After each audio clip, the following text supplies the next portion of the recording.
मिलितं येन तस्मै श्री गुरवे नमः। तस्मै श्री गुरवे नमः। नमः ओम विष्णुपादाय नमः ओम विष्णुपादाय कृष्णप्रेष्ठाय भूतले कृष्णप्रेष्ठाय भूतले श्रीमते भक्तिवेदान्त श्रीमते भक्तिवेदान्त स्वामिन् इति नामिने स्वामिनीति नामिने नमस्ते सरस्वते देवे नमस्ते सरस्वते देवे गौरवाणी प्रचारिणे गौरवाणी प्रचारिणे निर्विशेष शून्यवादी निर्विशेष शून्यवादी पाश्चात्य देश तारिणे पाश्चात्य देश तारिणे नमो महावदान्याय नमो महावदन्याय कृष्ण प्रेम प्रदायते कृष्ण प्रेम प्रदायते कृष्णाय कृष्ण चैतन्य कृष्णाय कृष्ण चैतन्य नाम्ने गौरद्विषे नमः। नाम्ने गौरधिषे नमः। हे कृष्ण करुणा सिंधु हे कृष्ण करुणा सिंधु दीनबन्धो जगत्पते दीनबन्धु जगत्पते गोपेश गोपिका कांत गोपेश गोपिका कांत राधाकांत नमोस्तुते राधाकांत नमस्तुते तप्त कांचन गौरांगी तप्त कांचन गौरांगी राधे वृंदावनेश्वरी राधे वृंदावनेश्वरी वृषभानुसुते देवी वृषभानुसुते देवी प्रणमामि हरिप्रिये प्रणमामि हरिप्रिये वाञ्छाकल्पतरुभ्यश्च वाञ्छाकल्पतरुभ्यश्च कृपा सिन्धुभ्य एव च कृपा सिन्धुभ्येव च पतितानां पावनेभ्यो पतितानां पावनेभ्यो वैष्णवेभ्यो नमो नमः।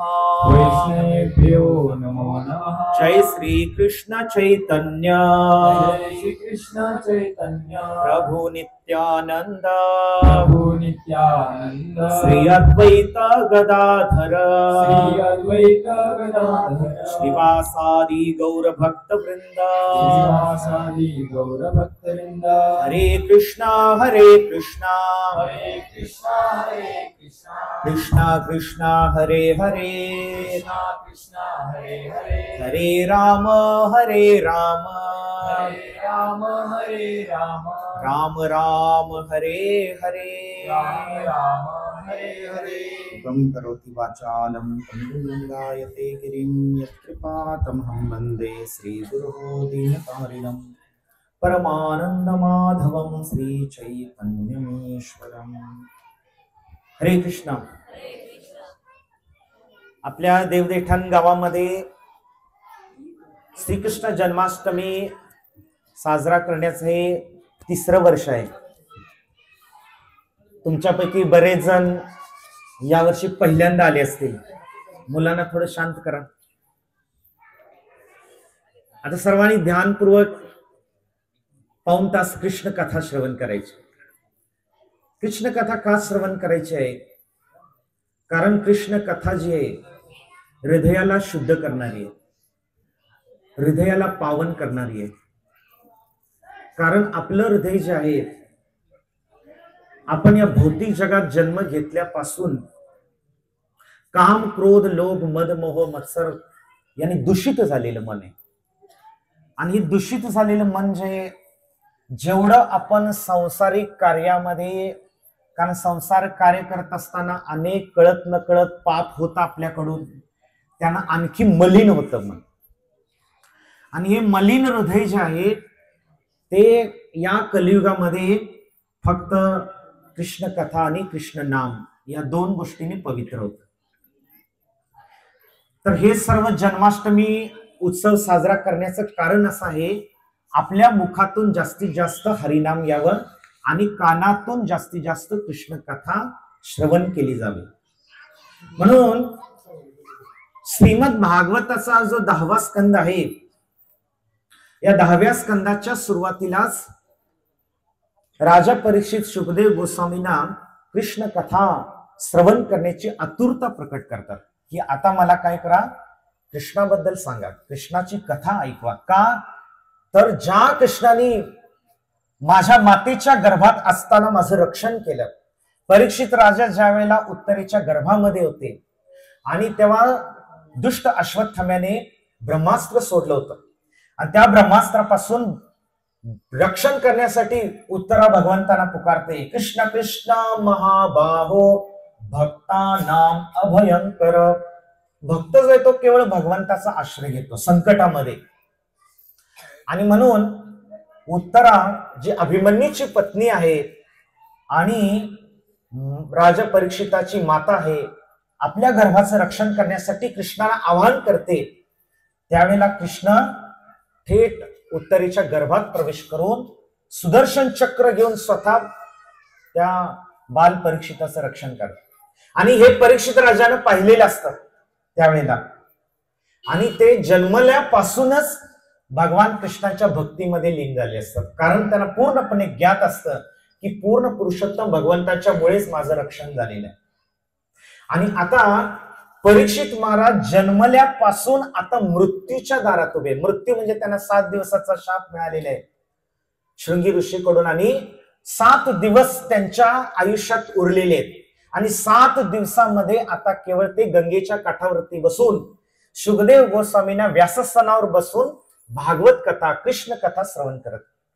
कारण का मरणासन्न व्यक्तीचं कर्तव्य काय आहे हे त्यांचा पहिला प्रश्न होता. त्यावरती शुकदेव गोस्वामी त्यांना उत्तर देतात की मरणासन्न व्यक्तीचं पहिलं कर्तव्य आहे त्याने तन मन चित्त हृदय एक वटून भगवान कृष्णाच्या भक्तीमध्ये तल्लीन झालं पाहिजे.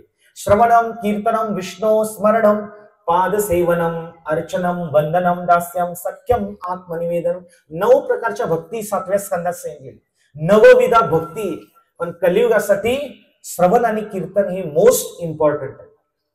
श्रवण करणे आणि कीर्तन करणे. तर त्यामुळे जीवात्मा जो मरणासन्न आहे, या जगात कोण मरणासन्न नाही? प्रत्येक व्यक्ती मरणासन्न आहे.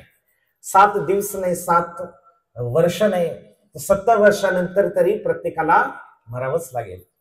म्हणून शुकदेव गोस्वामी जे आहेत महाराज परीक्षितांना 9 स्कंदांची कथा श्रवण केल्यानंतर भगवान श्रीकृष्णांचे विविध अवतार राम नरसिंह वराह वामन मत्स्य कूर्म इत्यादी सर्व अवतार केल्यानंतर परीक्षित महाराज आता आतुर आहेत कृष्ण कथा श्रवण करण्यासाठी. आणि ते काय म्हणतायत की या जगातले जे लोक आहेत जे तृष्णेने व्याकुळ आहेत, थोडं इको कमी करा. तृष्णेने जे व्याकुळ लोक आहेत, या जगात कुणाला इच्छा सतावत नाही. तृष्णा म्हणजे भोग घेण्याची वासना. या जगात ती वासनाच प्रत्येकाला गतिशील करत आहे, क्रियाशील करत आहे. आणि त्यासाठी लोक रात्रंदिवस परिश्रम करत आहेत, कारखान्यामध्ये जात आहेत, शेतात घाम गळतायत. का तर भौतिक इच्छा जीवात्म्याला पळवत आहे. आणि त्या इच्छेपासनं जर आपल्याला शांती प्राप्त करायची असेल तर परीक्षित महाराज म्हणतात की निवृत्त तरशे उपगीय मानात भव औषधात श्रोत्र मनो अभिराम. आणि हे लोक जे आहेत भवरोगाने ग्रासलेले आहेत. भवरोग म्हणजे कुठला? भवरोग म्हणजे जन्म मृत्यू जरा व्याधी म्हातारपण पुन्हा पुन्हा येणारा मृत्यू पुन्हा पुन्हा येणाऱ्या व्याधी कष्ट हा आपला खरा रोग आहे. शरीर जे आहे त्या शरीराचा हा रोग आहे. जे शरीर जन्मले आहे त्या शरीराला मृत्यू आहे. तारुण्य आहे तर ते म्हातारपण आहे. आणि हा भवरोग जर नष्ट करायचा असेल पुन्हा पुन्हा हा जो भवरोगाचा दंश होत आहे त्यावरती सर्वोच्च उतारा काय आहे तर परीक्षित महाराज सांगतात की भवरोग, या भवरोगावरती सर्वोत्तम औषधी म्हणजे भगवान कृष्णांची कथा आहे. सर्वोत्तम औषधी. जसं एखादा सर्पदंश केल्यावरती त्याच्यावरती काही वनस्पतींचे औषध किंवा मंत्राचा उतारा देतात, तसं भवरोगाने गासलेल्या जीवात्म्यांना कृष्ण कथा ही अमृता समान आहे. भव औषधी म्हटलेले त्याला. ही औषधी प्रत्येक व्यक्ती घेऊ शकतो, फक्त त्याला इथं बसून कानाने श्रवण करायचंय सत्संगामध्ये, बाकी काही करायचं नाही. त्यामुळे काय होईल तर रोग हळूहळू समूळ नाश होईल आणि मनाला हृदयाला भगवान कृष्णाच्या भक्तीची ओढ लागेल. जसं भक्तीची ओढ लागेल तसं आपोआप आपलं चित्तामध्ये ज्या काम वासना आहेत भौतिक इच्छा आहेत ते आपोआप निघून जातील. हे खरी भव औषधी आहे. आणि ते म्हणतात की कृष्ण कथा जी ती तिन्ही लोकांना पावन करणारी.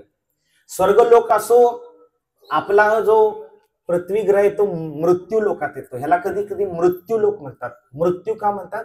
कारण इथं पुन्हा पुन्हा मृत्यू होतो जीवात्म्याचा आणि पुन्हा पुन्हा त्याला जन्म घ्यावा लागतो. आणि कधी मनुष्याच्या, कधी पशु पक्षी, किडा मुंगी जलचर सगळ्या योनीतून अशा पुन्हा पुन्हा होणारे म्हणून त्याला मृत्यू लोक म्हणतात. आणि खाली पाताळ लोक आहेत.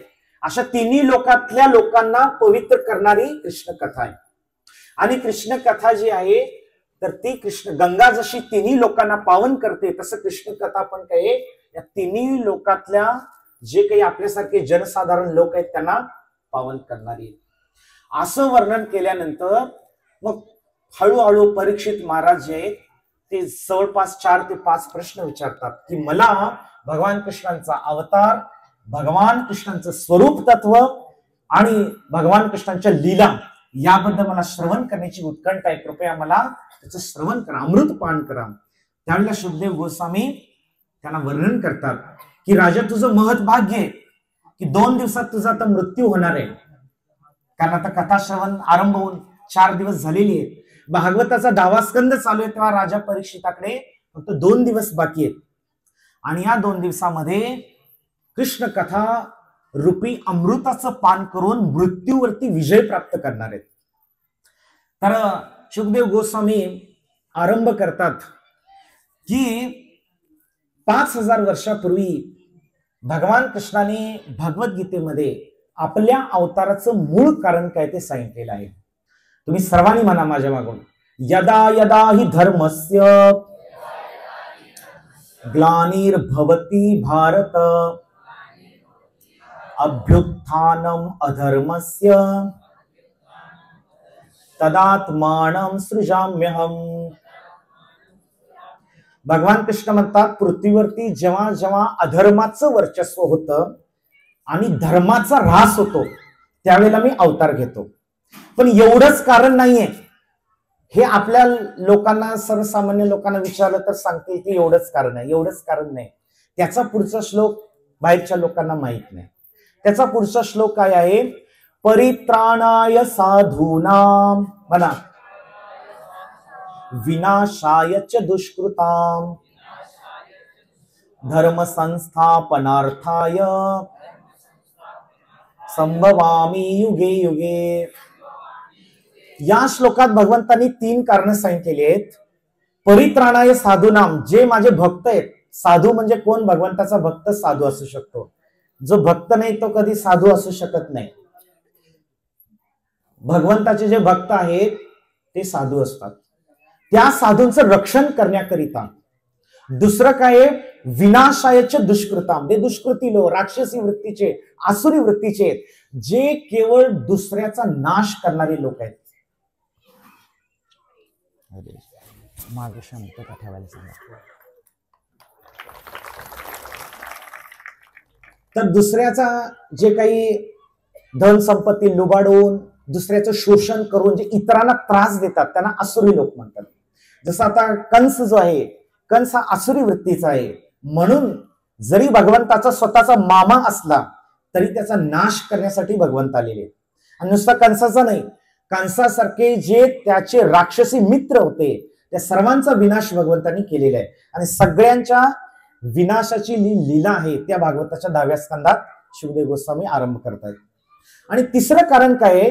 धर्म संस्थापनार्थ आहे, धर्माची स्थापना करणे. भगवंत स्वतः अवतार घेतात का? तर धर्माची स्थापना करायची. धर्माची स्थापना का? कारण धर्म असल्याशिवाय मनुष्य जन्म मृत्यूच्या चक्रातून मुक्त होत नाही. सिंपल कारण आहे. कशासाठी धर्माचं पालन करायचं? धर्माचं पालन यासाठी करायचंय कारण आपलं या आयुष्य या जगामध्ये अमर नाहीयेत. प्रत्येकाला मृत्यू अटळ आहे. पण मृत्यू समयी जर धर्माचं आयुष्यभर पालन केलं असेल तर मृत्यू समयी व्यक्ती वैकुंठाला जातो. कधी जर आयुष्यभर ज्याने धर्माचा, नाही धर्म म्हणजे काय? कृष्णम तू साक्षात भगवत प्रणितम, भगवंताची भक्ती करणे हा खरा धर्म आहे. बाकी हिंदू, मुसलमान, ख्रिश्चन हे शरीराचे धर्म आहेत.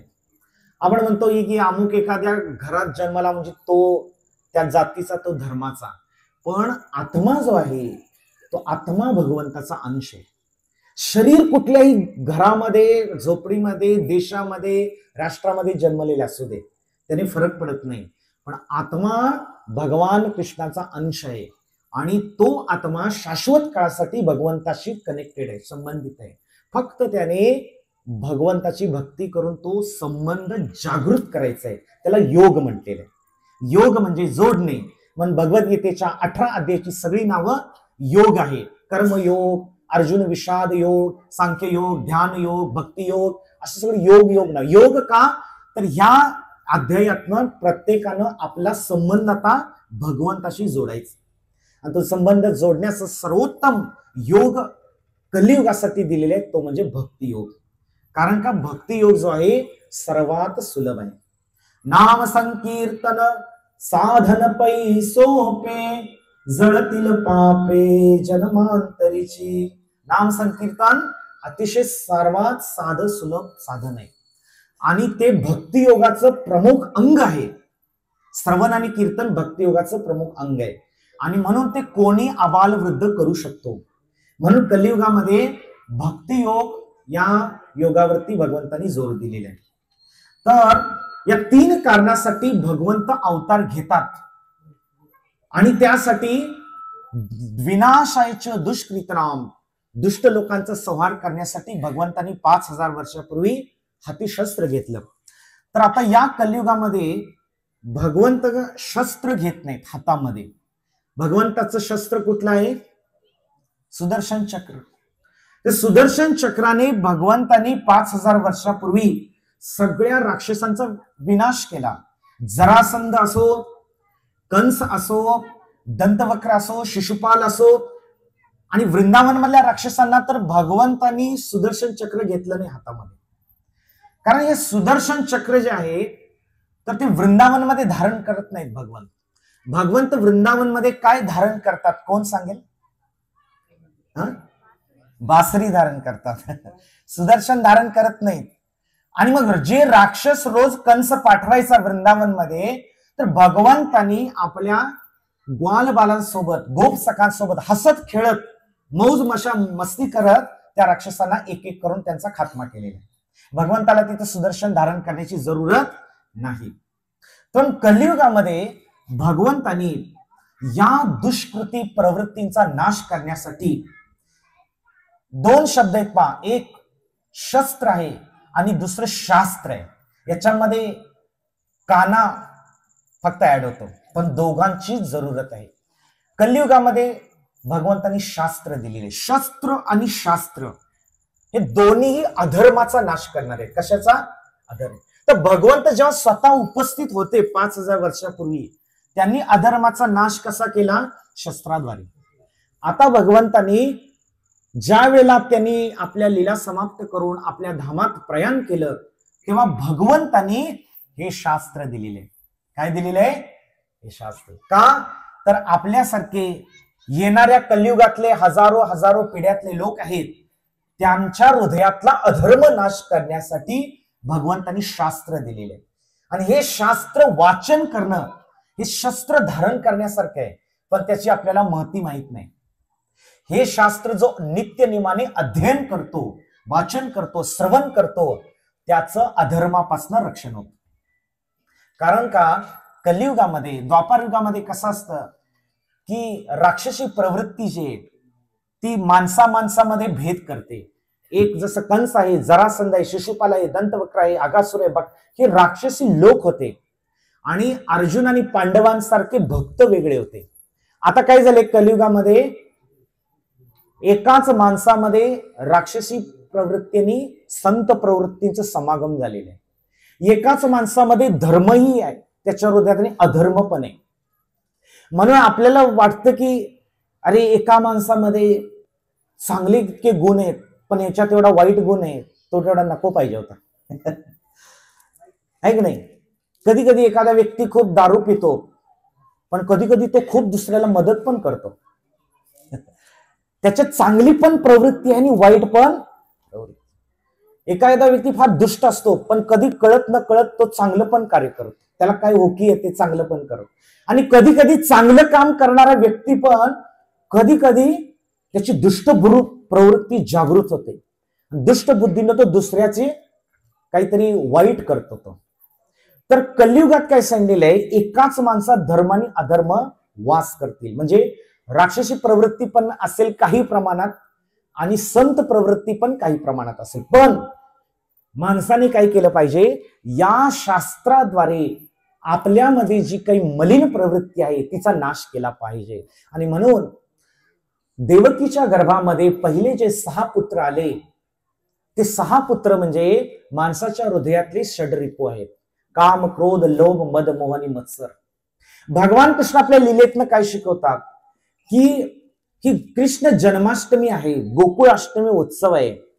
तर तो काही 5000 वर्षापूर्वी कंसाच्या कारागृहामध्ये संपन्न झाला असं नाही, तो आजही आहे. म्हणजे हा जो उत्सव साजरा करत आहोत ना, भगवंत इथं सुद्धा प्रकट व्हायला तयार आहे. आणि इथंच नाही, भगवंत आपल्या हृदयात प्रकट व्हायला तयार आहे. फक्त कंडिशन काय, अट काय, आपलं हृदय देवकीच्या गर्भासारखं शुद्ध पाहिजे, वसुदेवांच्या हृदयासारखं शुद्ध पाहिजे. भगवंतांनी कुणाची निवड केली, माता पिता म्हणून. लाखो करोडो लोक त्यावेळेला पण पृथ्वीवर होते, पण कुणाची निवड केली, वसुदेव आणि देवकी माता. वसुदेव सुतम देवम कंस चानूर मर्दनम देवकी परमानंदम कृष्णम वंदे जगद्गुरुम. देवकीला परमानंद देणारे. आणि असे वसुदेवानी देवकीनी ज्यानी सत्ययुगामध्ये 12,000 वर्ष तपस्या केली होती. भगवंत असं कुणाच्याही घरामध्ये जन्म घेत नाही, कुणाच्याही पोटी येत नाही. प्रत्येकाला वाटेल की माझ्या घरी माझ्या पोटी जन्म या भगवंतानी घेतला तर किती माझं कल्याण होईल. घेऊ शकतात, पण त्यासाठी आपल्याला थोडी तपस्या करावी लागेल.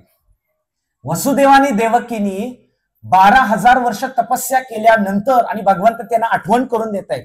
कंसाच्या कारागृहामध्ये भगवान कृष्ण काही साधारण बालकासारखं जन्म नाही घेतलं की 9 महिने गर्भात राहून प्रचंड यातना सहन करून मग ते दवाखान्यामध्ये नर्सच्या हातामध्ये नाळ कापून भगवंताचा जन्म नाही झाला आपल्यासारखं. म्हणून तर भगवंताची कथा जे युगानुयुगे हजारो वर्षां लाखो वर्षापासून पृथ्वीवरती ती महती गायली जाते. कारण भगवंताचा जन्म आणि कर्म दिव्य आहे. सर्वांनी म्हणा, जन्म कर्म च मे दिव्यम एवं यो वेत्ति तत्वता त्यक्त्वा देहं पुनर्जन्म नैति मामेति सो अर्जुन. तर पहा, भगवान कृष्ण 4थ्या अध्यायात गीतेच्या म्हणतात, माझा जन्म दिव्य आहे आणि माझं कर्म दिव्य आहे, साधारण नाहीये. म्हणून तर ते भागवत मध्ये उच्च कोटीचे संत भगवंताच्या जन्मानी कर्माची महती गाता आलेली आहेत आजपर्यंत. आणि तर साधारण पॉलिटिशियन व्यक्ती असेल, राजकारणी व्यक्ती असेल, कोणा त्याची महती का नाही भागवत मध्ये? कारण भागवत जे आहे भगवंताच्या विषयीचं गुणगान आहे. आणि भागवत कथा म्हणजे केवळ भगवान कृष्ण त्यांच्या अवतारांची कथा आहे. बाकीचा फाफड पसारा म्हणजे भागवत नाहीये. आणि ती भागवत कथा श्रवण केली तरच आपलं हृदय शुद्ध होईल. म्हणून हे जे श्रीमद भागवतम जे आहे, तर भगवान कृष्ण म्हणतात की जन्म कर्मच मे दिव्यम. भगवंताचं नुसतं तुम्ही जाणलं की आपल्यासारखा त्यांचा जन्म साधारण नाही, आपल्यासारखं त्यांच्या लीला साधारण नाही, एवढं जरी जाणलं तरी भगवान कृष्ण गीतेमध्ये काय म्हणतात, नैति मामेति सो अर्जुन. तो पुन्हा या भौतिक जगात जन्मच घेत नाही. तो कुठे जातो? तो वैकुंठाला जातो. मृत्यू झाल्यानंतर भक्ताचाही मृत्यू होतो. असं नाही की या शरीर ब्रह्मदेवाचं सुद्धा शरीराला अंत आहे. इंद्र, चंद्र, वरुण, इंद्र सगळे देवता जे आहेत त्यांचा पण अंत होणार आहे. आपल्यासारखे साधारण लोकांचा विषयच नाही. पण मृत्यू कोणाचा गौरवशाली आहे? मृत्यू त्या व्यक्तीचा गौरवशाली आहे की ज्याने मरते समय त्याचं चित्त, त्याचं मन भगवंताच्या मध्ये स्मरणामध्ये ठेवून त्याने देह सोडले. अन्यथा सगळ्यांचा जन्म काही आहे की रडत कुत्र्या मांजराप्रमाणे शोक करत ज्यावेळेला देह त्याग करतो त्याला पुन्हा जन्म घ्यावा लागतो या जगात. पण हसत हसत कोण देह त्याग करतो? की ज्याने जन्म आणि कर्म भगवंताचं आयुष्यभर पाठांतर केलेलं आहे. रटलेला आहे, आतमध्ये आत्मसात केलेला आहे. त्याची चेतना मृत्यूसमयी घाबरलेली नसते. तो भगवंताचं स्मरण करत देहत्याग करतो. आणि भगवान म्हणतात अशा आत्मा पुन्हा भौतिक जगात जन्म घेत नाही. तो माझ्या शाश्वत धामाची प्राप्ती करतो की जिथून फिरून पुन्हा परत या भूलोकात मर्त्य लोकात येत नाही, पुन्हा पुन्हा जन्म मृत्यूचे कष्ट भोगायला. भगवंतानी फक्त सांगितले जो जन्म आणि कर्म माझं दिव्य आहे तो जाणतो. आणि कोण जाणतो त्याचं उत्तर 18व्या अध्यायात भगवंतांनी दिलेलं आहे. कसं दिलेलं आहे की भक्त्या माम अभिजानाती यावन्यश्चास्मी तत्वता. मला कोण जाणू शकतो? फक्त माझा भक्त जाणू शकतो, बाकी कोण जाणू शकत नाही. म्हणून हे सगळे लोक अज्ञानामध्ये त्यांना भगवंत समजलेच नाही. मोठमोठे फार विद्वान पंडित आहेत, शास्त्रांचा अभ्यास आहे, पण गीतेचा पण अभ्यास करतात, पण लोकांना भगवंत समजलेले नाही. भगवंतांना समजण्यासाठी एवढं सोपी गोष्ट नाहीये. भगवंतांना समजण्यासाठी भक्ती करावी लागेल. काय करावी लागेल? हरे कृष्णा कृष्णा कृष्णा हरे हरे, हरे राम राम राम हरे. भगवंतांना समजण्यासाठी भक्ती करावी लागेल. भक्ती केल्यानंतर अंतःकरण शुद्ध होईल आणि स्वतःबद्दलचं ज्ञान भगवंत त्या आत्म्याला देतात. भगवंतांना समजण्यासाठी जगातल्या कुठल्या विद्यापीठात जाण्याची गरज नाही. गीता भागवत आणि सगळे संस्कृत पुराणांवरती व्यासंग करण्याची आणि डिग्री प्राप्त करण्याची गरज नाही. अडाणी व्यक्ती सुद्धा भगवंतांना जाणू शकतो. फक्त त्याचं हृदयामध्ये नैष्टिकी भक्ती पाहिजे भगवंताप्रती. आणि म्हणून भगवान म्हणतात की माझा जन्म आणि कर्म दिव्य ते फक्त माझा भक्त जाणू शकतो, आणि तर जाणू शकत नाही. आणि म्हणून भगवान कृष्ण जेव्हा प्रकट झाले, कसे प्रकट झाले? ज्यावेळेला कंसाने, आता सुखदेव गोस्वामी वर्णन करतायत की हा कंस जो आहे हा भोज राज्यामध्ये, भोज वंशामध्ये आलेला आहे. आणि वसुदेव जो आहे, वसुदेव हे वृष्णी वंशामध्ये आले, म्हणून कृष्णांचं एक नाव आहे वृष्णी वंशज. वृष्णी वंशामध्ये भगवान प्रकट झाले. आणि देवकी जी आहे ती कंसांची चुलत बहीण आहे, सख्खी बहीण नाही आहे, चुलत बहीण नाही. आणि त्या काळामध्ये असा रिवाज आहे, 5000 वर्षापूर्वी मथुरेमध्ये कंस राजा राज्य करीत होता.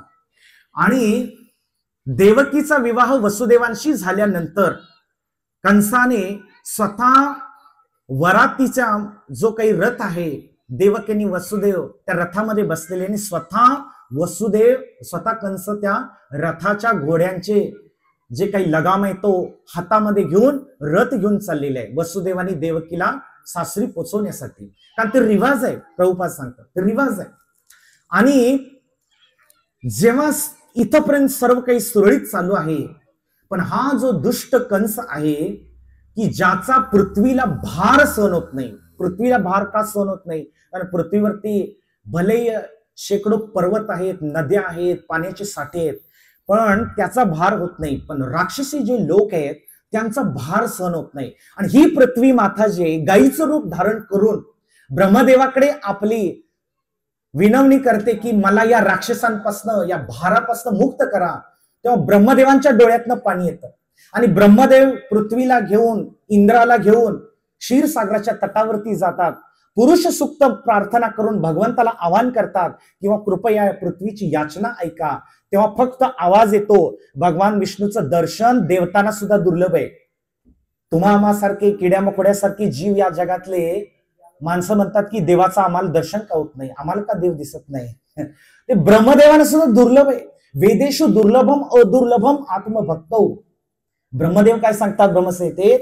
वेदांना सुद्धा त्या कृष्णाचं दर्शन दुर्लभ आहे, पण ते भगवान आपलं आत्मभक्त, आपल्या स्वतःच्या भक्तांना मात्र ते प्रकट होतात. स्वतःच्या भक्तांना ते दुर्लभ नाहीयेत, ब्रह्मदेव सांगतात. आणि त्यावेळेला भगवान विष्णू ब्रह्मदेवांना सांगतात की लवकरच मी पृथ्वीचा भार हलका करण्यासाठी वृष्णी कुळामध्ये अवतार घेणार आहे. आणि सगळ्या देवी देवतांनी त्याच यादव कुळामध्ये माझे पार्षद म्हणून जन्म घ्यायचा आहे. एवढी आज्ञा प्राप्त झाल्यानंतर पृथ्वी माता सुखाने परत येते. आणि भगवंताच्या अवतरणापूर्वी मरीची जे 6 पुत्र आहेत ते पहिले 6 पुत्र देवकीच्या गर्भात आले. आणि कंसाने निर्दयीपणे तिथंच कंसाच्या कारागृहामध्ये जाऊन देवकीच्या मांडीवरती जी बालकं आहेत त्यांना हिसकावून घेऊन तो दगडावरती आपटून मारत होता. आता हा इतकं साधारण राक्षस नाहीये. कंसाचं वर्णन असं आहे, 10,000 हत्तीचं बळ प्राप्त केलेला राजा आहे आणि याने इतके सगळे पृथ्वीवरचे जे पुतना असेल, अगासुर असेल, बकासूर असेल, शक्तासूर असेल, व्योमासूर असेल, जरासंध असेल, या सगळ्यांना पराभूत करून त्यांना आपलं गुलाम बनवलेलं आहे. आणि म्हणून ज्या वेळेला ही आकाशवाणी होते, कंस असा चाललेला आहे रथ घेऊन, तर अचानक आकाशवाणी होते, हे मूर्ख कंसा, की या ज्या देवकीचा रथ घेऊन तू चालत आहेस त्याच देवकीचा 8वा पुत्र तुझा काळ बनवून तुझा विनाश करेल. अशी आकाशवाणी ऐकल्यावर तो कंस अतिशय घाबरला. आणि जो राक्षसी वृत्तीचा व्यक्ती असतो ना, तर त्याची परीक्षा संकटामध्ये होते. म्हणजे तो किती जरी वरकरणी प्रेम दाखवत असला तरी ज्या वेळेला संकट येतो स्वतःवरती, त्यावेळेला तो आपल्या नातलगांना, आपल्या घरच्यांना सुद्धा मारायला मागे पुढे पाहत नाही. कंसाला जसं समजलं की देवकीच्या 8व्या गर्भापासून मला धोका आहे, तिथल्या तिथंच त्याने आपली तलवार काढून देवकीची हत्या करण्यासाठी तो सज्ज झाला. तसं वसुदेवाने एकदम गडबडले. आता इतक्या आणीबाणीचा प्रसंग आहे, तर कंसाला रोखण्यासाठी ते खूप वादविवाद करतायत, तर्क देतायत, शास्त्रातले सांगतायत तू राजा आहेस, तुझा महिमा तिन्ही लोकात, देवता सुद्धा महिमा, तुझ्या कीर्तीला कलंक लागेल.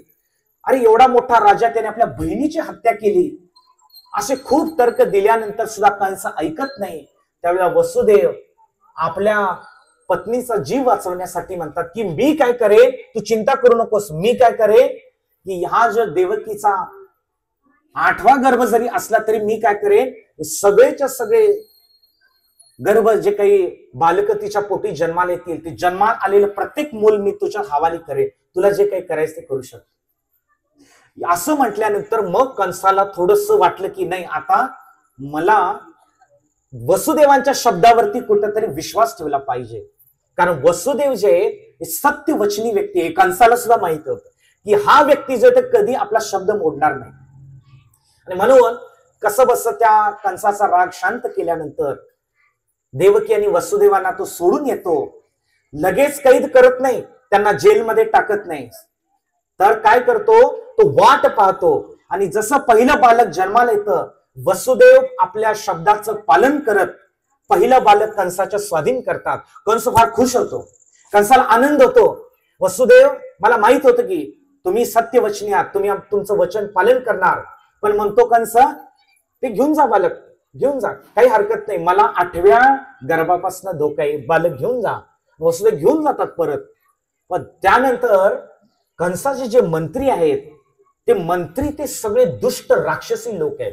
म्हणून या जगामध्ये माणसाने संघ निवडताना फार काळजीपूर्वक राहिलं पाहिजे. जे लोक आपल्या अवतीभोवती आहेत ते आपल्याला कसा सल्ला देतात, विनाशकारी सल्ला देतात का या जगामधल्या सगळ्या अडचणी त्रासातून मुक्त होण्यासाठी सल्ला देतात, ते फार महत्वाचं आहे.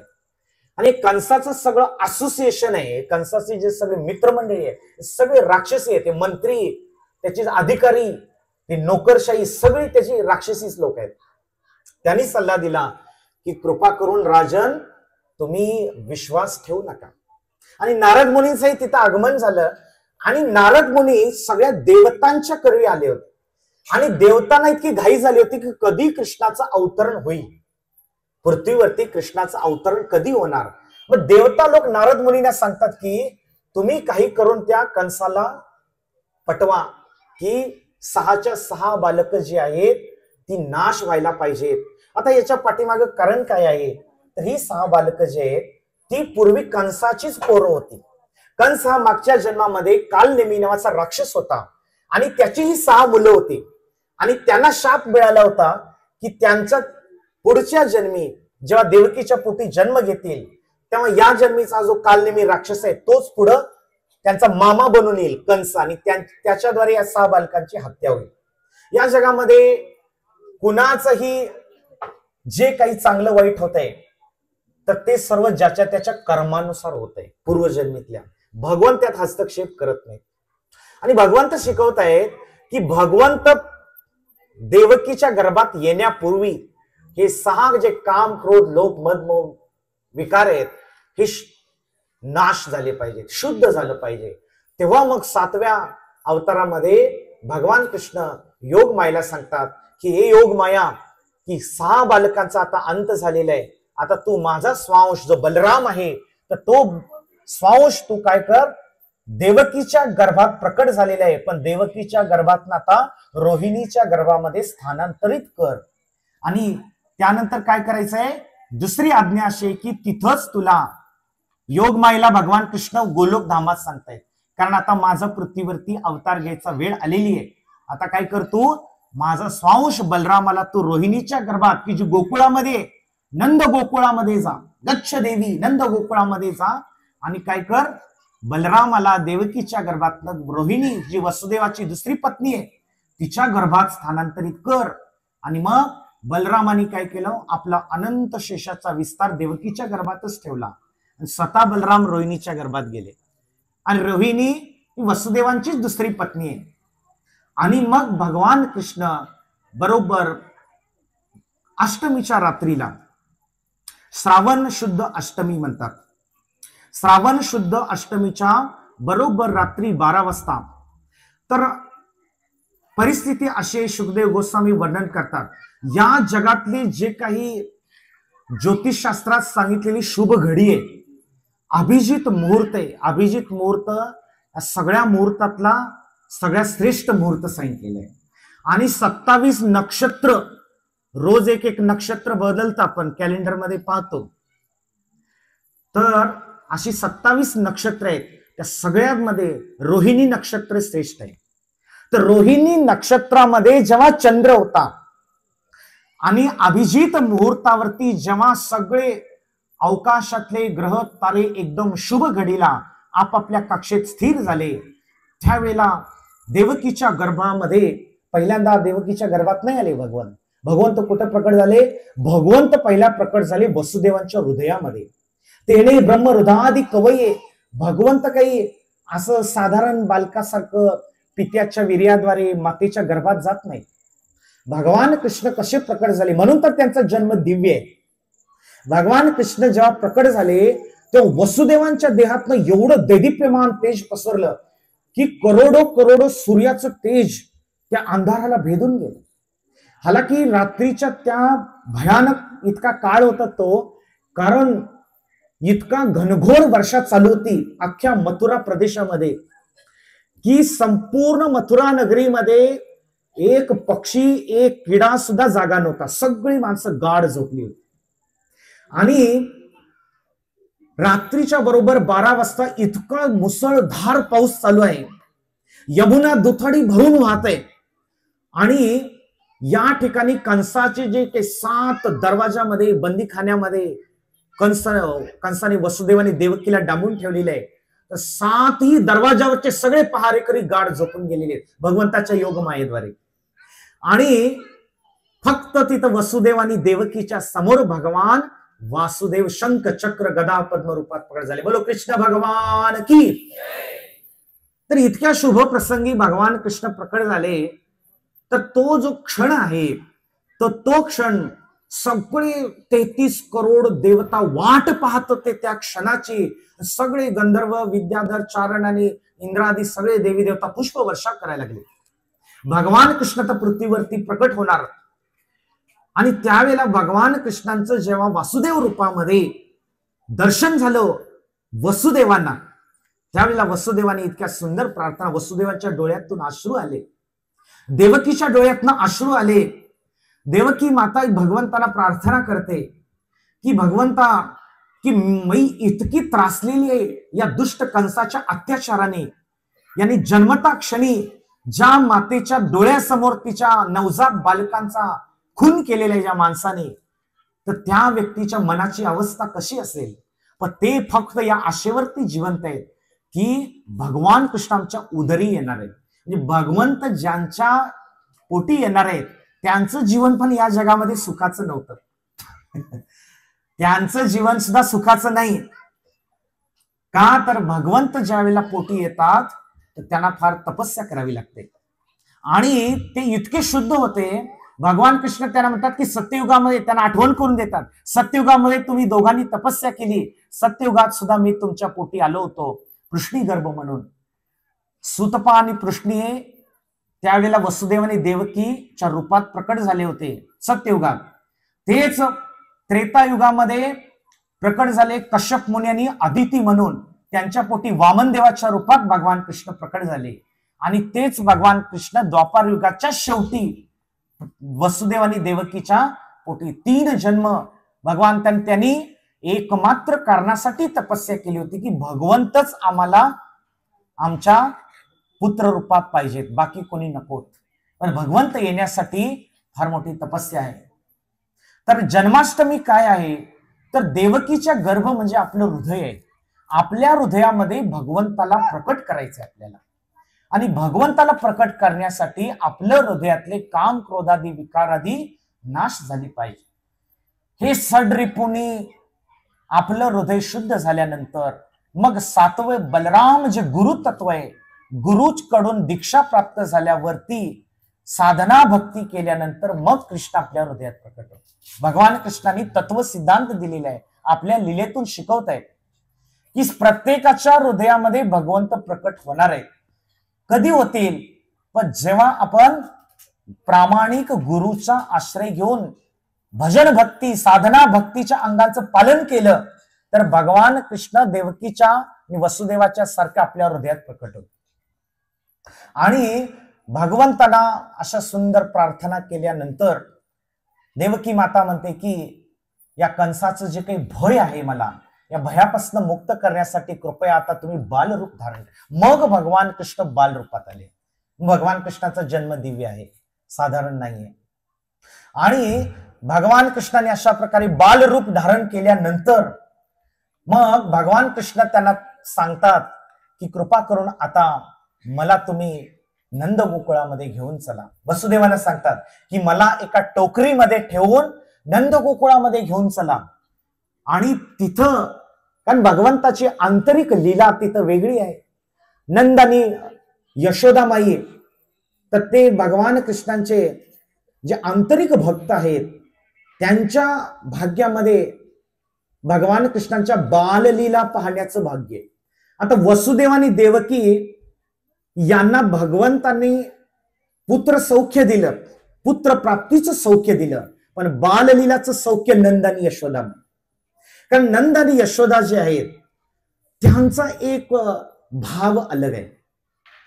त्यांचा जो काही वात्सल्य भाव आहे तो वृंदावनातला माधुर्य भाव अलग आहे. आणि देवकी आणि वसुदेव यांचा भाव अलग आहे. म्हणून भगवान कृष्ण त्यांना सांगतात की कृपा करून मला आता नंद गोकुळामध्ये घेऊन जा. आणि मग वसुदेव कोणत्याही गोष्टीची पर्वा न करता, बाहेर इतका मुसळधार धोधो पाऊस पडे, निबिड अंधकार आहे, अशा परिस्थितीमध्ये कंसाचे सगळे 7ही बंदीखान्यातले सगळे कडी कोंडे निखळून पडले, दरवाजे आपोआप पटापट उघडले, सगळे पहारेकरी मृत झाल्याप्रमाणे बेहोश झाले होते. आणि वसुदेव तडक इतक्या लगबगीने निघाले कंसाच्या भयाने, मथुरेच्या राजपथावर आले. राजपथावरून बाहेर मुसळधार पावसाची पर्वा न करता लगबगीने यमुनेच्या काठावरती आले. पाहता तर यमुना दुथडी भरून वाहत आहे. इतकं पात्राबाहेर पाणी पसरलं आहे. पण वसुदेवांना फक्त एवढंच माहितीये की मला भगवंताच्या आदेशाचं पालन करायचं. जसं त्यांनी यमुनेमध्ये प्रवेश केला, पाणी त्यांच्या गुडघ्याला लागलं, कमरेला लागलं, छातीला लागलं, नाकामध्ये पाणी जाऊ लागलं. पण वसुदेव चालत राहिले. आणि जसं बालकृष्णांचं पाऊल टोकरीच्या बाहेर आलं, यमुनेच्या पाण्याला स्पर्श झाला, तसं यमुनेनं दुतर्फा 10 फुटाचा रस्ता खुला केला मधोमध. जी यमुना भगवान कृष्णाच्या अवतरणाची वाट पाहत होती ती भगवंताच्या चरणस्पर्श झाल्यानंतर वसुदेवांना दुतर्फा रस्ता मोकळा झाला. आणि वसुदेव चालत चालत नंद गोकुळामध्ये गेले. आणि योग मायेने तिथंच यशोदामाईच्या पोटी एका बालिकेच्या रूपात जन्म घेतला होता. तर वसुदेवानी ती बालिका उचलली आणि आपल्या बालकृष्णाला तिथं ठेवलं. शेवटचं दर्शन करून वसुदेव परत आले आणि यशोदा माईला एवढं समजलं होतं की मला मी एका संततीला जन्म दिलेला आहे, पण ते मुलगा आहे का मुलगी आहे हे यशोदामाईला माहित नाही. प्रसव वेदना प्रचंड झाल्यामुळं यशोदामाई ग्लानी येऊन बेहोश होऊन पडलेली आहे. पण ज्यावेळेला ती शुद्धीवर आली तेव्हा पाहते तर फार सुंदर बालक आहे. इतका सुंदर बालक आहे की गळ्यामध्ये कौस्तुभ मणी आहे आणि त्या बालकाचं तेज सौंदर्य इतकं अद्भुत आहे की यशोदामाईच्या डोळ्याचे पारणे फिटत नाहीत. पुन्हा पुन्हा पुन्हा पुन्हा हा खरंच माझा बालक आहे, खरंच माझा बालक आहे. यशोदामाईचा विश्वास बसत नाही, कारण भगवंताचं सौंदर्य इतकं अप्रतिम आहे की भगवंत काही असे नाळ कापून मातेच्या गर्भामधनं जन्म घेतलेला बालक नाही. भगवंताचं जन्मताच सुंदरता इतकी प्रचंड आहे की राक्षस लोक जेव्हा भगवंताचा मारण्यासाठी यायचे वृंदावन मध्ये, तर प्रथम दर्शन केल्यावर राक्षसांना पण हृदयात वाटायचं अरे किती सुंदर बालक आहे. त्यांची राक्षसी प्रवृत्ती सुद्धा क्षणभर नाहीशी व्हायची. तर अशा भगवंताचा जे जन्म आहे तो दिव्य आहे. आणि भगवंत ज्या वेळेला तिथं प्रकट झाले त्यावेळेला वसुदेवाने मनामध्ये इतका आनंद झाला होता वसुदेवांना की मनातल्या मनात त्यांनी लाखो गायी ब्राह्मणांना दान करून टाकले. मनातल्या मनात. कारण का भगवान कृष्ण जिथं प्रकट होतात तिथं ऑटोमॅटिकली 5000 वर्षापूर्वी पृथ्वीवरती सगळे चराचर सगळे 84 लाख योनीतले जीवांच्या हृदयात आनंद उत्पन्न झाला. नुसतं मथुरेतलेच नाही, मथुरेमधले तर सगळे व्रजवासी जे आहेत तिथले ग्वालबाल आहेत ते सगळ्यांना ऑटोमॅटिकली हृदयात आनंद व्हायला लागला. कारण भगवान जिथं प्रकट होता तिथं आनंद येतो. सगळे लोकांचं दुःख नाहीसं झालं. आणि जसं नंद महाराजांना समजलं की वृंदावन मध्ये त्यांना एका पुत्र प्राप्त झाले, पुत्र रत्न प्राप्त झालेलं आहे, तेव्हा मग उत्सव चालू झाला. जन्माष्टमी झाली, त्याच्या दुसऱ्या दिवशीला नंद उत्सव होता. नंद उत्सव म्हणजे काय तर सगळे जे काही गोप आहेत, गवळी आहेत, गवळणी आहेत, हे सगळे नटून थटून सजून नंद महाराजांना मोठमोठे नजराने गिफ्ट वस्तू घेऊन आले. बालकाचं दर्शन, इतकी लाईन लागली नंद भवनाच्या वाड्यासमोर. ही सगळ्यांची आतुरता होती की मला बालकाचं दर्शन करू द्या, आम्हाला बालकाचं दर्शन करू द्या. नंद महाराज म्हणतात की थांबा थांबा थांबा, अजून मीच दर्शन घेतलेलं नाही, मला आधी दर्शन करू द्या, तुम्हा सगळ्यांना दर्शन करवे. इतकी लाईन लागली, त्याला नंदोत्सव म्हणतात. आणि हा नंद उत्सव जो आहे ते सगळे जे काही गवळी आहेत यांनी सगळे ध्वज पताका लावून आणि केळीचे खांब सजवून सगळी नगरी सजवली, वृंदावन नगरी. आणि या गोकुळामध्ये एक उत्सव चालू झाला. का तर नंद जो गोपांचा राजा आहे त्याला पुत्र प्राप्ती झाली. नंद के आनंद भयो जय कन्हैया लाल की. म्हणा नंद के आनंद भयो जय कन्हैया. नंदाच्या घरी इतका आनंद झाला, सगळ्या गोपवासीयांनी इतका आनंद साजरा केला. नंद महाराजांनी असे सुवर्णाचे अलंकार घातलेले घोडे ब्राह्मणांना दान दिले, 400 हत्ती दान दिले आणि 1800 घोडे दान दिले. कारण का हे जे काही भगवान कृष्णाचे जे काही माता पिता आहेत ते काही साधारण दरिद्री लोक नाही आहेत. भगवान कृष्ण जिथं प्रकट होतात तिथले समृद्धी, तिथले ऐश्वर करोडोपटीने असत, करोडोपटीने. वसुदेव आणि देवकी ते तर राजाच आहेत, पण हे जरी नंद आणि यशोदा हे वैश्य कुलातले उत्पन्नाने, गो आणि कृषी आणि गोरक्षा हे त्यांचा व्यवसाय आहे. पण ते त्यांचं गोधन जे आहे ते लाखामध्ये गोधन आहे. एकट्या नंद महाराजांच्याच 9 लाख गायी आहेत आणि बाकी नंद महाराजांचे 7 भाऊ आहेत, त्यांच्या अशा लाखो लाखो गायी आहेत. आता कोणी म्हणेल की एवढ्या लाखो गायी, हो एवढ्या लाखो करोडो गायी होत्या. हे जे गोधन आहे तर भगवान कृष्ण जे गोविंद म्हणून गोपाल म्हणून विख्यात आहे ते दाखवून देत आहेत की माझं गोलक वृंदावनातलं खरं धन काय. भगवंताचं खरं धन सोने चांदी हिरे माणिक रत्न नाही, भगवंताचं खरं धन गोधन आहे. म्हणून जो गायीची सेवा करतो तो भगवान कृष्णाला त्वरित प्रिय होतो. जो गायीची सेवा करतो, कारण त्यांचं नावच गोपाल आहे, त्यांच्या धामाचं नावच गोकुल आहे, गोलोक वृंदावन आहे, तर तिथं लाखो करोडो गायी. म्हणून म्हणते ना नंदा घरच्या गाई राखीसी गोकुळी आधवा केशवा माधवा तुझ्या नामात रे गोडवा तुझ्या नामात रे गोडवा. भगवंताच्या इतक्या लाखो गायी आहेत की त्या गायींच्या प्रत्येक गायीच्या नावाने भगवंत त्यांना ओळखत होते आणि भगवंतानी ज्या नावानिशी ज्या गायीला पुकारायचे ती गायी भगवंताजवळ यायची. इतकं भगवंत गायीवरती प्रेम करायचे आणि जिथं गायीची योग्य काळजी घेतली जाते, गाय जिथं सुखी आहे तिथं कधीही लक्ष्मी आपली कृपा थांबवत नाही. तिथं सुख समृद्धी धनधान्य ऐश्वर पाणी भरते लक्ष्मी. सगळ्या ज्या काही या 6 लक्ष्मी आहेत तर तिथं पाणी भरत राहतात जिथं गायीची सेवा होते. तर कलियुगामध्ये इतके दरिद्रीपणा का आहे? कलियुगामध्ये दरिद्रीपणा असण्याचं मुख्य कारण काय आहे? लोकांनी गायीची सेवा सोडून कुत्र्याची सेवा चालू केली. ही वस्तुस्थिती आहे. मी पुण्यामध्ये राहतो तर तिथं प्रत्येक फ्लॅटमध्ये बंगल्यामध्ये लोकांनी मोठमोठे कुत्रे पाळलेले आणि सकाळी जेव्हा मी मंदिरात जातो मंगल आरतीला जप करायला तर लोक कुत्र्याला घेऊन फिरत राहतात. सेवा करत आहेत, त्यांना सेवा तर करावी लागेल.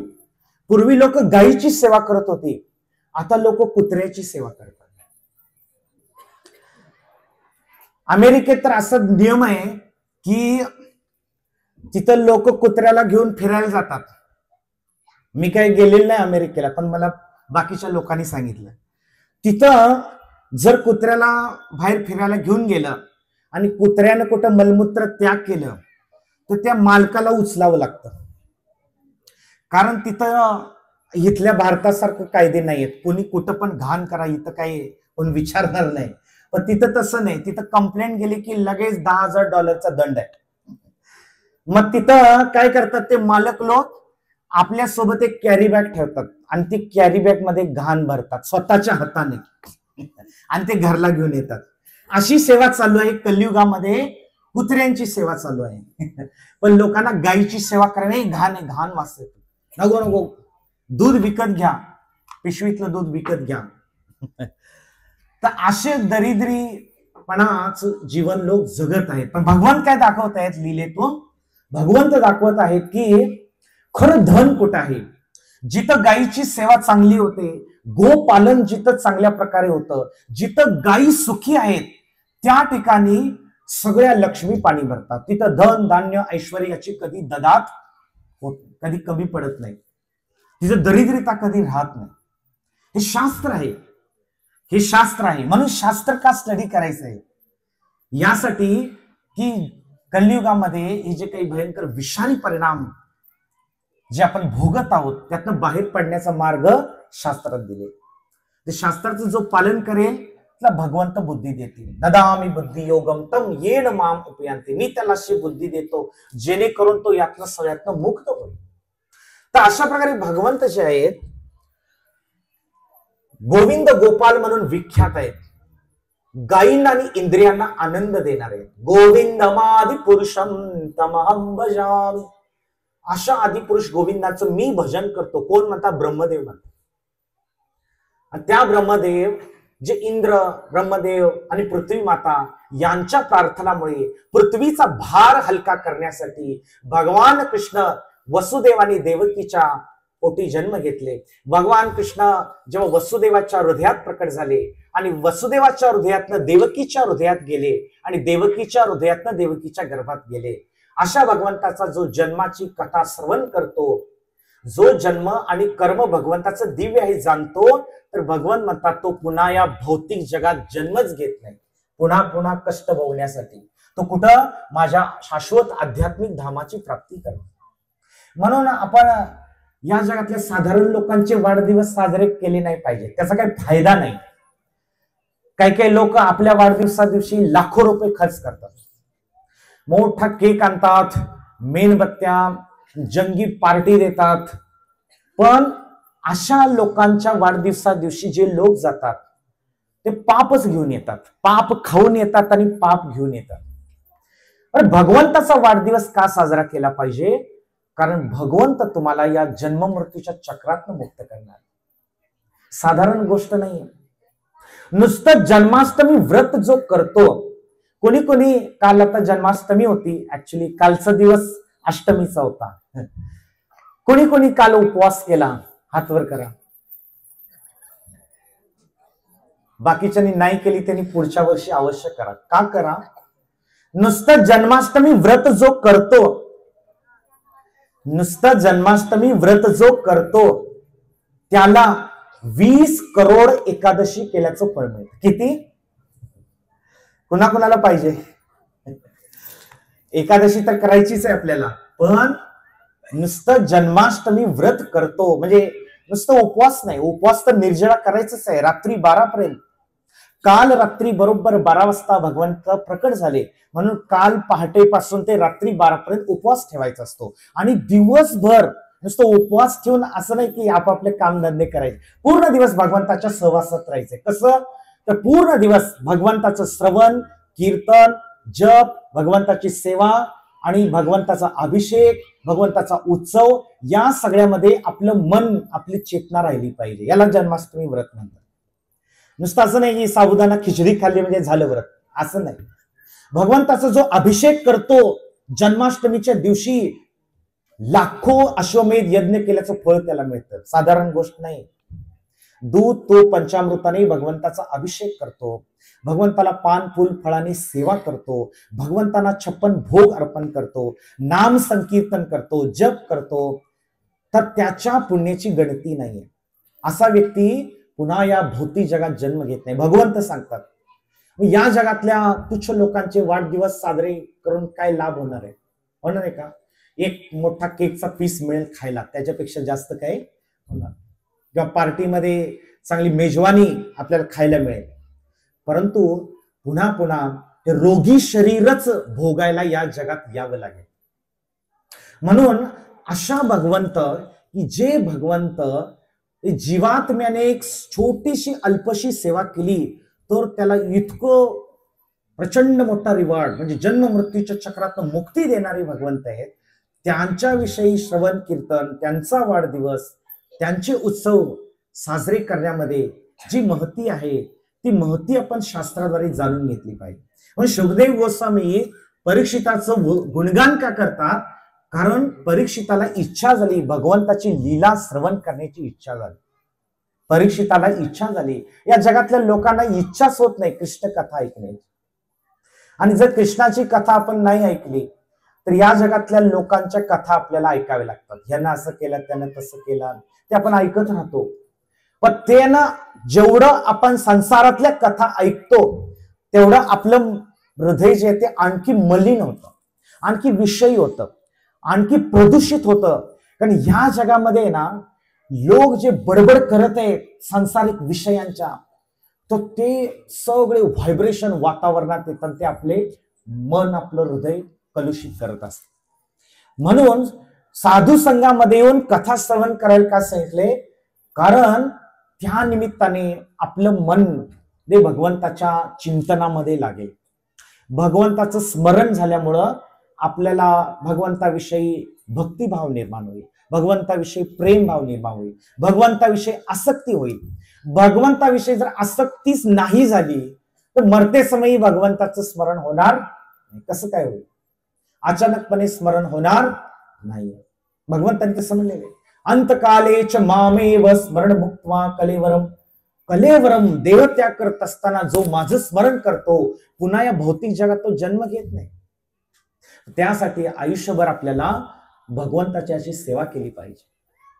आणि ही भगवंताची सेवा करतो जे, त्याचं कोणत्याही भौतिक पैशामध्ये, संपत्तीमध्ये त्याची किंमत होऊ शकत नाही. त्याची किंमत होऊ शकत नाही पैशामध्ये.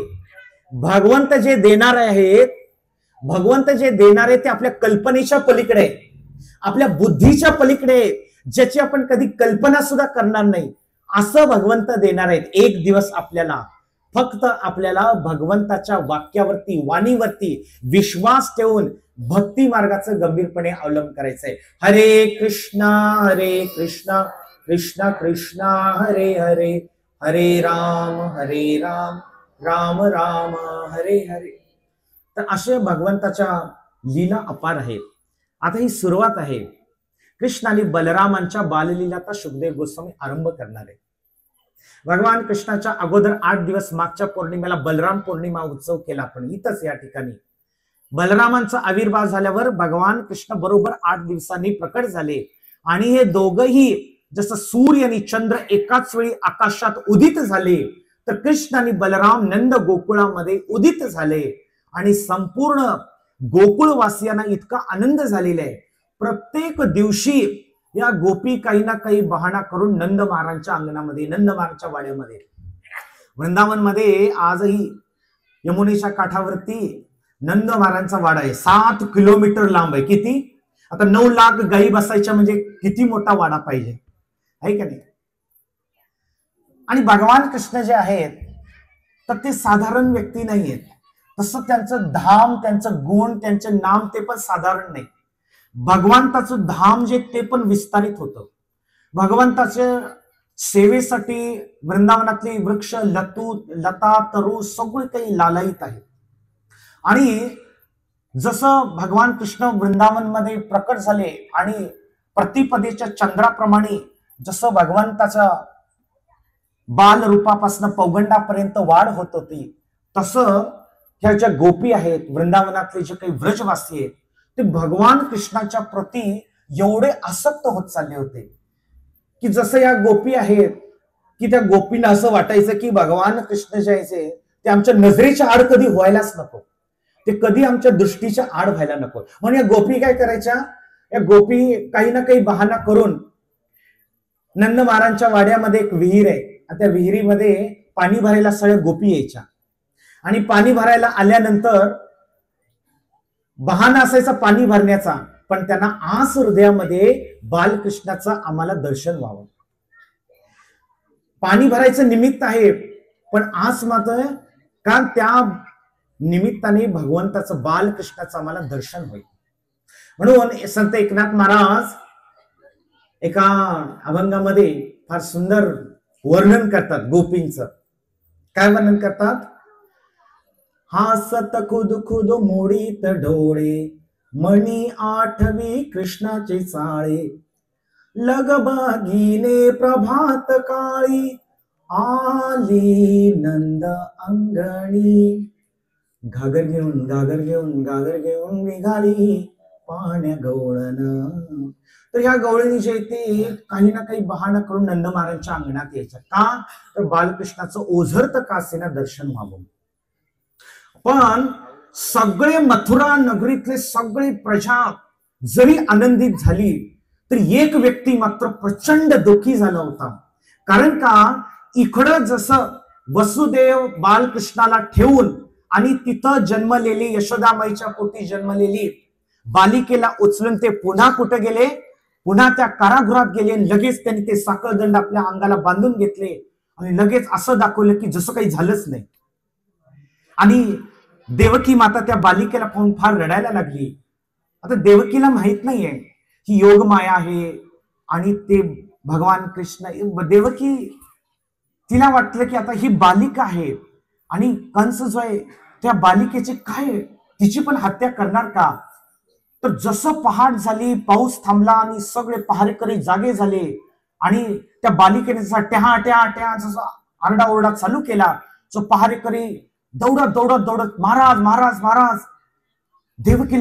देवकीला संतप्ती झाली. तर त्यांनी सांगितलं नाही की पुत्र आहे का पुत्री आहे. कंस दणादन दणादन पाय आपटत आला, तसं देवकी माता तिला हात जोडून विनवणी करते, दादा दादा ह्या मुलगा नाहीये, ही मुलगी आहे, बालिका. किमान हिच्यापासून तुला काही धोका नाही, हिला तू अभय दे.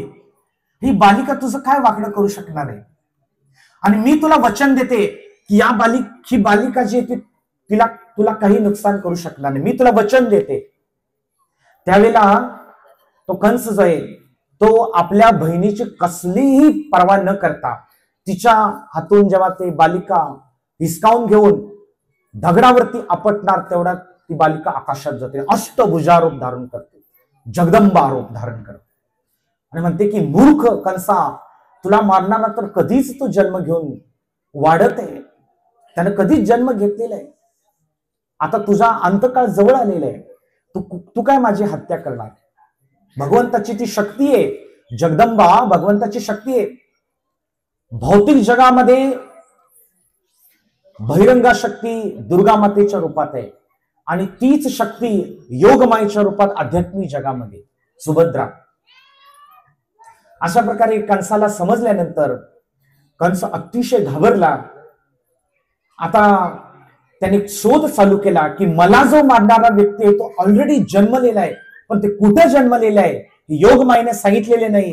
आणि लगेच कंसाने आपल्या सगळ्या मंत्र्यांची मीटिंग बोलावली. हे सगळे राक्षसी मित्र आहेत ते कंसाला सल्ला देऊ लागले.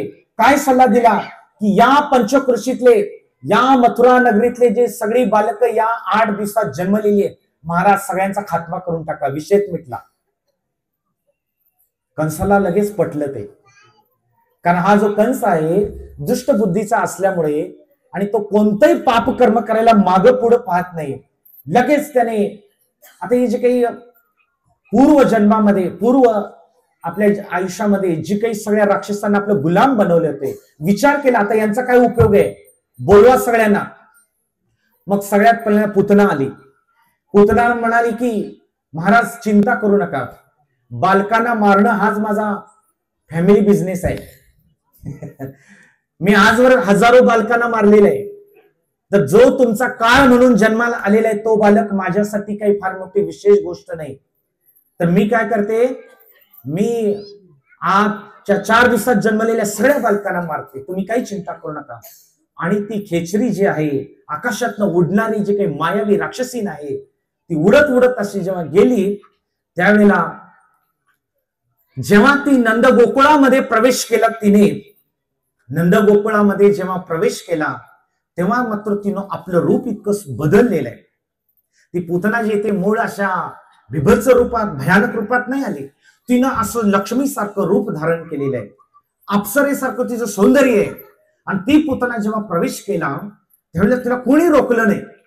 असं वाटलं की स्वर्गातनं एखादी देवता किंवा अप्सरा आलेली आहे भगवंताचं दर्शन करण्यासाठी. आणि ती पुतना ती एकदम आतमध्ये गेली आणि बालकृष्णाचं दर्शन केलं तिनं. आणि यशोदामाईच्या मांडीवरनं बालकृष्ण आपल्या मांडीवरती घेतलं. स्तनांना कालकूट नावाचं जहर लावून आलेली आहे ती आणि भगवंताला मारण्यासाठी तिनं प्लॅन केलेलं आहे. त्यावेळेला भगवान कृष्ण तिचं स्तनपान करतात, स्तनपान करतात, तिचं विषपान करतात आणि शेवटी तिचा प्राणवायू पण खेचतात. मग ती पुतना जी ती अशी मोठमोठ्याने ओरडत ओरडत ओरडत ती गयावया करत बाहेर पळत जाते, मूळ रूपात येते. आणि भगवान कृष्ण पण सोडत नाही, तिचा प्राण खेचून तिचा अंत करतात. बोलो कृष्ण भगवान की. अशा प्रकारे कंस जो आहे तो मग अत्याचाराची कळस करतो. या व्रजवासींना त्रास देण्यासाठी रोज एक एक राक्षस मारतो. पण भगवान श्रीकृष्ण जे आहे ते भगवान श्रीकृष्ण अगदी लिहिल्या सहज हसत हसत खेळत सगळ्या राक्षसांचा वध करतात. तर या भागवताच्या 10व्या स्कंदामध्ये या सगळ्या राक्षसांच्या वधाची कथा आता सुखदेव गोस्वामी परीक्षित महाराजांना सांगत आहेत. तर आजच्या जन्माष्टमीच्या दिवशी भगवंताच्या अवतरणाची कथा श्रवण केली. खूप विस्तारानं आहे, एकेका श्लोकावरती 2-2 तासाची कथा होईल. पण आपल्याला तेवढा वेळ नाहीये म्हणून आपण शॉर्ट मध्ये संपूर्ण कथा मी तुम्हाला, कारण त्या कथेचा जो काही लाभ आहे आजच्या दिवशी श्रवण करण्याचा तो अगणित आहे. जन्माष्टमीच्या दिवशी भगवंताच्या अवतरणाची कथा श्रवण केली पाहिजे. तर का, जसं मी सांगितलं की जन्म कर्म चमे दिव्यम, भगवंत वाणी भगवंत शास्त्राद्वारे आपल्या कानाद्वारे हृदयामध्ये प्रकट होतात. आणि भागवत कृष्णापासून वेगळं नाही. भागवत श्रवण करतो, भागवत घरामध्ये ठेवतो, साक्षात कृष्ण आपल्या घरात ठेवल्याप्रमाणे. म्हणून तुम्ही प्रतिदिन भागवत श्रवण केलं पाहिजे. प्रतिदिन भागवताचा एक तरी श्लोक वाचला पाहिजे. किमान आठवड्यातनं एकदा तरी भागवताचं श्रवण केलं पाहिजे, जेणेकरून कृष्ण आपल्या हृदयामध्ये प्रकट होतील. हरे कृष्ण कृष्ण कृष्ण हरे हरे, हरे राम राम राम हरे हरे. तर संत तुकाराम महाराजांनी एक फार सुंदर अभंग लिहिलेला आहे. भगवान कृष्णांच्या वरती फार सुंदर अभंग आहे. तर तो अभंग जो आहे आजच्या दिवशी आपण म्हणण्याचा प्रयास करूया.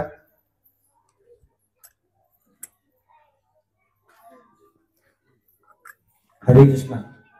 मृदंग आहे का रेडी?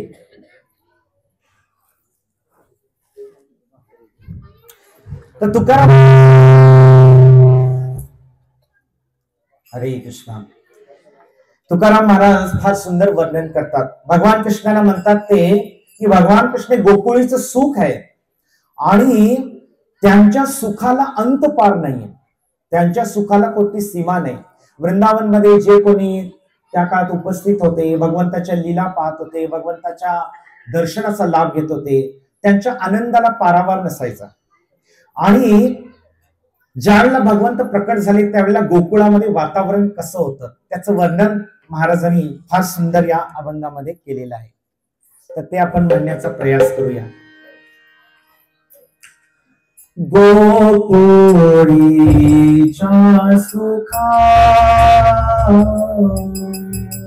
सर्वांनी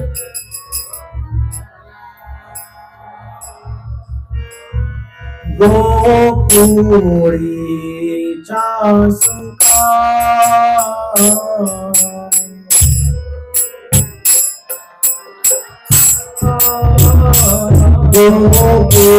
गोकुळीच्या सुखा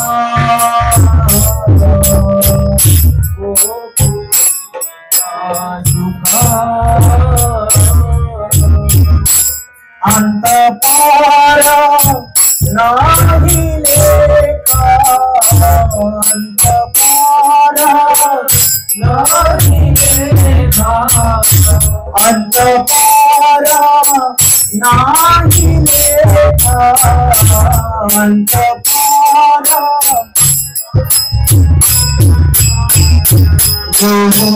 गोकुळीच्या सुखा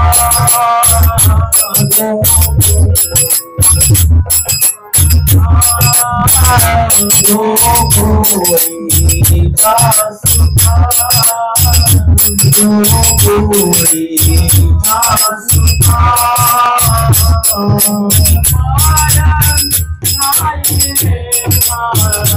अंत पार नाही लेखा,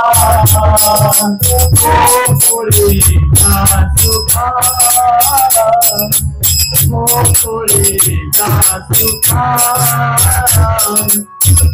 गोकुळीच्या सुखा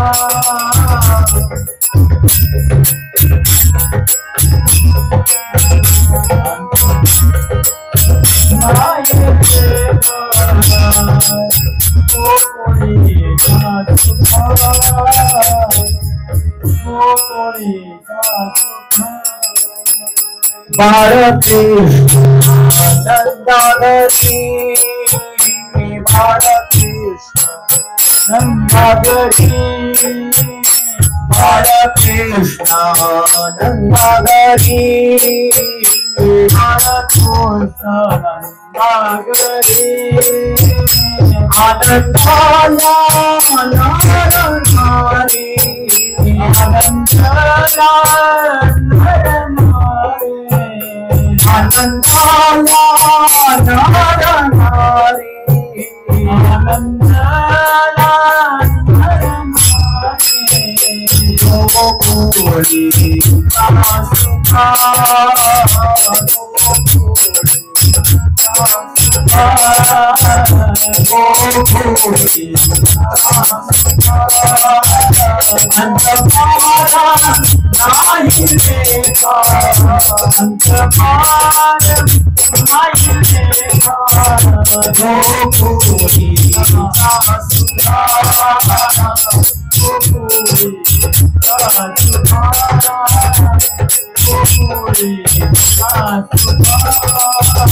गुड़िया तोरने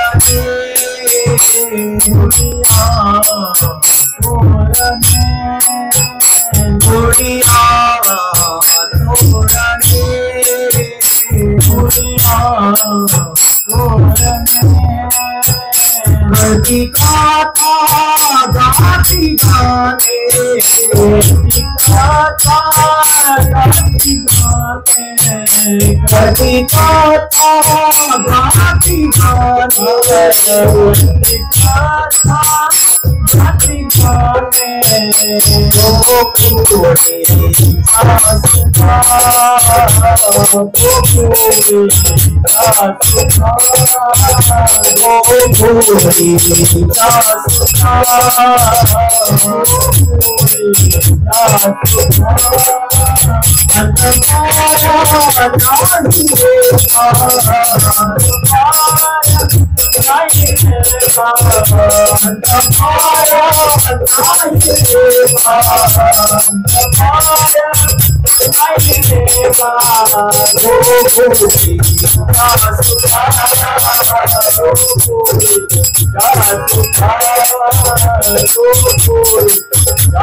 नंदन श्याम सुंदर गोर मुकुट बंसी वाले की, बोलो ब्रजभूमि वृंदावन धाम की, बोलो कृष्ण बलराम की।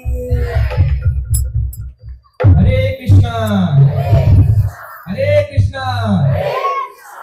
सर्वप्रथम मी प्रभूजींना खूप खूप